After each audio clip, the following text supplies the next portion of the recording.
नमस्कार दोस्तों। मैंने अपने पिछले वीडियो में आपको ये बताया था कि हाई ब्लड प्रेशर क्या होता है, इसके लक्षण क्या होते हैं और इससे कैसे बचाव करें। अब मैं आपको इस वीडियो में ये बताऊंगा कि हाई ब्लड प्रेशर के कॉम्प्लिकेशन क्या होते हैं, इसके दुष्परिणाम क्या होते हैं या शरीर में इससे क्या नुकसान होता है। तो जब हम बात करते हैं हाई ब्लड प्रेशर की, तो मैंने ये बताया था कि 120/80 ये एक ऑप्टिमल ब्लड प्रेशर होता है। लेकिन अगर किसी भी व्यक्ति का ब्लड प्रेशर 140/90 से ज्यादा होता है तो उसको हाई ब्लड प्रेशर बोलते हैं। और ये ब्लड प्रेशर, ये सिंगल रीडिंग से हम उसको हाइपरटेंसिव नहीं बोल सकते या ब्लड प्रेशर का मरीज नहीं बोल सकते हैं। तो एटलीस्ट 3 कॉन्जिक्यूटिव रीडिंग ऐसी होनी चाहिए, 3 डिफरेंट टाइम में ऐसा होना चाहिए कि उसको ब्लड प्रेशर 140/90 से बड़ा हो।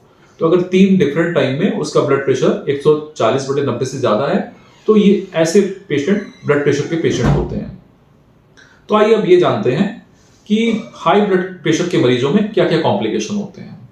तो जैसे मैंने पिछले वीडियो में ये बताया था कि हाई ब्लड प्रेशर सबसे घातक बीमारी होती है, जिसको कि हम साइलेंट किलर भी बोलते हैं, क्योंकि इसमें कोई स्पेसिफिक लक्षण नहीं होते हैं और ये धीरे ही धीरे शरीर के जो अंग हैं, वाइटल ऑर्गन्स हैं, उनको डैमेज करता रहता है।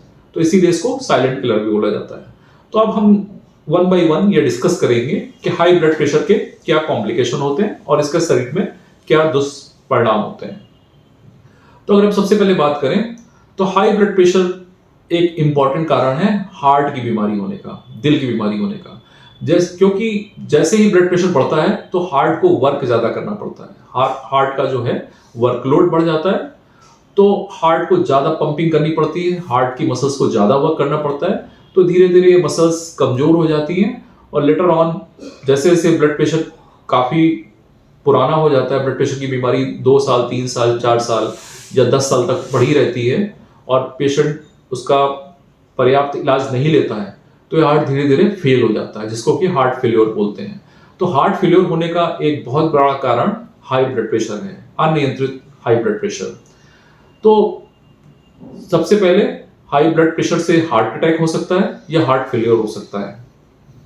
तो ये इंपॉर्टेंट है कि हमें ब्लड प्रेशर को कंट्रोल करना है। दूसरा, अगर हम बात करें तो हाई ब्लड प्रेशर का जो दूसरा सबसे बड़ा कॉम्प्लिकेशन होता है वो ब्रेन पे होता है। हाई ब्लड प्रेशर होने से जो ब्रेन की छोटी छोटी वेसल्स होती हैं या ब्लड वेसल होती हैं, वो धीरे धीरे उनमें थिकनिंग शुरू हो जाती है और वो एथेरोस्क्लेरोसिस हो जाती है या थ्रोम्बस फॉर्मेशन हो जाता है। तो ऐसे ब्लड जो वेसल्स होती हैं ब्रेन की, ये बहुत ही कमजोर हो जाती हैं। तो ऐसी कमजोर वेसल्स में 2 कॉम्प्लिकेशन हो सकते हैं, या तो ब्रेन हेमरेज हो सकता है या ब्रेन में इन्फाक्शन हो सकता है। हेमरेज क्या होता है? जब ब्लड की वेसल्स जो ब्रेन में है वो हाई बीपी की वजह से रप्चर हो जाती है या फट जाती हैं, तो एक ब्रेन में बहुत बड़ा क्लॉट इकट्ठा हो जाता है, तो इसको ब्रेन हेमरेज बोलते हैं। और ये ही बहुत ही ड्रेडेड कॉम्प्लिकेशन या सीरियस कॉम्प्लिकेशन है हाई ब्लड प्रेशर का। इसमें मरीज को लकवा हो सकता है, एक साइड का लकवा हो सकता है जिसको कि हेमिपेरेसिस बोलते हैं, या पेशेंट को स्ट्रोक, जिसको हम बोलते हैं स्ट्रोक हो सकता है। पेशेंट बेहोशी में आ सकता है, कोमा में आ सकता है, या अगर सही समय पे इसका ट्रीटमेंट ना किया जाए तो पेशेंट की जान भी जा सकती है। तो स्ट्रोक, ब्रेन स्ट्रोक एक बहुत महत्वपूर्ण कॉम्प्लिकेशन है हाई ब्लड प्रेशर का। दूसरा, ब्रेन इन्फाक्शन, ये भी एक स्ट्रोक का प्रकार है जिसमें कि ब्लड की वेसल फटती नहीं है लेकिन उसके अंदर थ्रोम्बस जमा हो जाता है, मतलब ब्लॉकेज हो जाता है। जैसे हार्ट की वेसल में ब्लॉकेज होता है वैसे ब्रेन की वेसल्स में ब्लॉकेज हो जाता है। तो ये भी, इसका भी एक बहुत बड़ा कारण हाई ब्लड प्रेशर है। अगर बहुत समय तक ब्लड प्रेशर को कंट्रोल नहीं किया जाता है तो ब्रेन में इन्फाक्शन हो जाता है या थ्रोम्बोसिस हो जाती है, और इसमें भी लकवा हो सकता है या ब्रेन स्ट्रोक हो सकता है। इसके अलावा आंखों के रेटिना खराब होने का भी बहुत बड़ा कारण है हाई ब्लड प्रेशर, जिसको कि हम, इस बीमारी को हम बोलते हैं हाइपरटेंसिव रेटिनोपैथी। तो आंख की जो बहुत महीन महीन वेसल्स होती हैं रेटिना में, वो धीरे धीरे खराब हो जाती हैं, डैमेज हो जाती हैं हाई ब्लड प्रेशर से, और मरीज का रेटिना खराब हो जाता है या पर्दा खराब हो जाता है और धीरे धीरे मरीज को धुंधला दिखता है और काफी समय बाद उसकी नजर भी जा सकती है। तो जो डायबिटिक रेटिनोपैथी के अलावा जो हाइपरटेंसिव नेफ्रोपैथी है, ये भी एक बहुत बड़ा कारण है अंधता का, अंधा होने का। तो ये सारे कॉम्प्लिकेशन हाई ब्लड प्रेशर से होते हैं।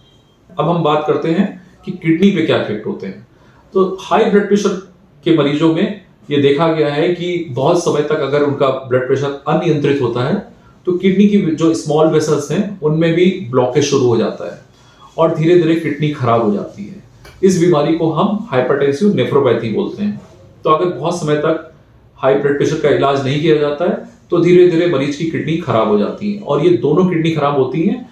और लेटर ऑन अगर पेशेंट सही समय पर ट्रीटमेंट नहीं लेता है तो पेशेंट को डायलिसिस भी करानी पड़ सकती है, या पेशेंट को रीनल ट्रांसप्लांट कराना पड़ता है।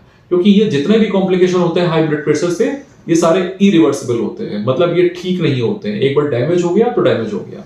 तो इसीलिए इसका मेन ट्रीटमेंट है वो बचाव है, हाई ब्लड प्रेशर को कंट्रोल करना और बचाव है। इसके अलावा शरीर के और भी ऑर्गन हैं, जैसे कि लीवर है, हार्ट है और छोटे छोटे अंग हैं जिन पे भी हाई ब्लड प्रेशर का इफेक्ट पड़ता है। तो इसीलिए हाई ब्लड प्रेशर को साइलेंट किलर बोला जाता है। समय रहते इसका इलाज जरूरी है ताकि मरीज को कॉम्प्लिकेशंस बचाया जा सके, ब्रेन स्ट्रोक से, हार्ट अटैक से, किडनी खराब होने से बचाया जा सके। इसीलिए अपने ब्लड प्रेशर को कंट्रोल रखिए और उसका समुचित इलाज कराइए। तो ये सारी बातें मैंने आपको हाई ब्लड प्रेशर के बारे में बताई, जो कि बहुत ही महत्वपूर्ण है। अब आपसे ये रिक्वेस्ट है कि अगर आपको ये वीडियो पसंद आता है तो कृपया करके इसको लाइक करें और शेयर करें, ताकि ज्यादा से ज्यादा लोगों को ये जानकारी पहुंच सके। इसके अलावा मैं एक ये डिस्क्लेमर भी देना चाहता हूं कि ये सारा वीडियो या इंफॉर्मेशन सिर्फ जानकारी के लिए है, ये ट्रीटमेंट की एडवाइस नहीं है। तो कृपया करके किसी भी इलाज के लिए या ट्रीटमेंट के लिए अपने डॉक्टर से मिलें।